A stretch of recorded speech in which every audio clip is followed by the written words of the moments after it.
Recently, I was presenting at a conference and I made sort of an offhand comment about how one of the fastest ways to tank your relationship with your team member is by undermining their roles. And I kind of went on with the rest of my presentation. And at the end, someone raised their hand and said, "Hey, could you go back and give us some examples of like what happens for a leader to undermine the roles of their employees?"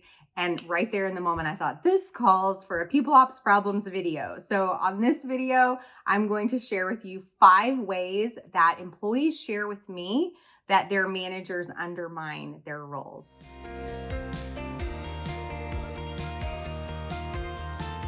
Hi there, welcome to People Ops Problems. My name is LeAnne Lagasse, and I specialize in helping organizations with their employee engagement and retention, and also their employee listening. So I do a lot of employee listening with organizations to try to assess what are our strengths, what are our weaknesses, what are things that really frustrate employees, right? And one of the themes that I hear consistently has to do with the undermining of roles. And so I'm going to share with you 5 ways that leaders intentionally or unintentionally undermine the roles of their employees. So let's get started. Okay, the first way that leaders can undermine the roles of their team members is actually just to not have a clearly defined role in the first place. In fact, according to the Gallup organization, 50% of employees, only 50% of employees say that they know what is expected of them at work. And that number actually drops to 30% in scientific and technical and computer related industries. So that means statistically, most of us are not doing a good job clearly defining the roles of our team members. And another thing that we know is that role clarity and clear expectations is the foundation of employee engagement. It doesn't matter all the fancy bells and whistles that your organization has with respect to your culture. If you are missing the mark on role clarity and role expectations, you are always going to struggle with your engagement and your retention. So it is imperative as an organization that you spend time crafting roles, role alignment, making sure that everybody on the team understands the role that they play, that everyone on the team is able to say, here is what I'm responsible for, here's what my team members are responsible for, here's what my department or my team is responsible for. I promise you, role clarity is a bigger deal than you think it is in your organization. Okay, so the second way that leaders can undermine the roles of their team members is by constantly moving the goalpost. I see this a lot, especially with organizations that sort of pride themselves on being very innovative or kind of cutting edge or even agile in nature. So the flip side of wanting to innovate and create and adjust and pivot and change is that sometimes your employees are left sort of holding the bag and going, we feel like we've got whiplash. We have whiplash from all the changes that are happening. So when leaders are constantly moving the goalpost, when they're shifting priorities, they're changing direction, they're assigning projects, having employees work on projects or initiatives only to completely shift the plan, pull it back, that is a just for sure way to set up yourself for failure when it comes to roles.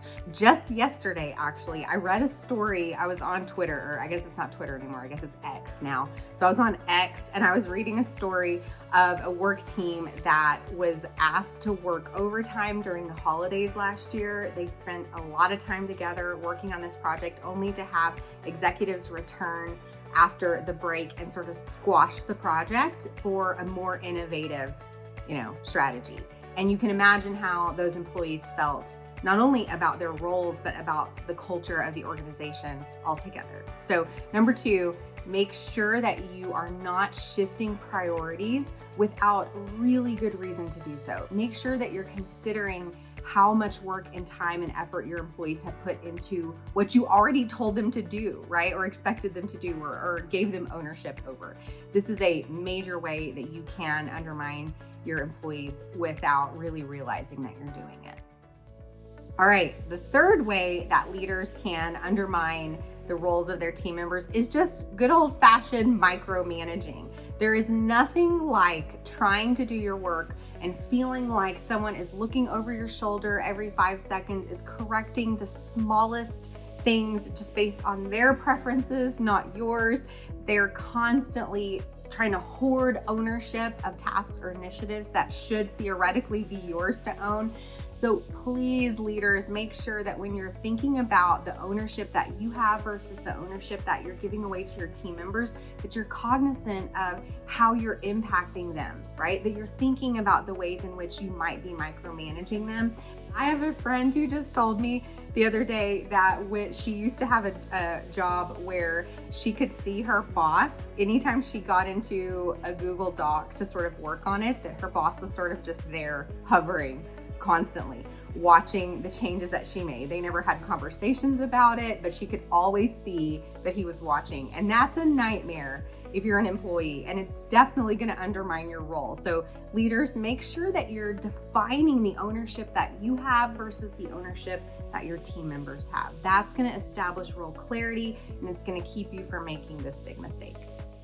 Okay, number 4, the fourth way that leaders can unintentionally or intentionally undermine the roles of their team members is by making decisions in a vacuum. So if you have people on your team who theoretically at least have ownership over a function or an initiative or a project, and you as the leader start making decisions without consulting the parties that are going to be affected by that with respect to their role, it is a surefire way for your employees to feel like their roles are being undermined. Example, I just talked to an employee the other day after a conference who told me that she was a social media director in a previous role, and we were talking about role ambiguity, and this is why she brought this up. She said, I was a social media director, and I found out about 4 months after it started that the executive team hired a social media consultant, brought this individual into our organization, had meetings with the executive team, had meetings with other departments, and I had no idea. I found out 4 months later that there was this big strategy happening that I wasn't invited to participate in. And you can imagine how that employee felt about that role. In fact, she said, that was exactly when I knew that I needed to make an exit strategy. So if you're wanting to run off your high performers, that's a sure way to do it, okay? So make sure that when you're thinking about decisions, you're going, hey, who else's voice should we consider? Who else needs to be brought into this conversation? Because if you're not careful, you'll undermine roles by making decisions in a vacuum.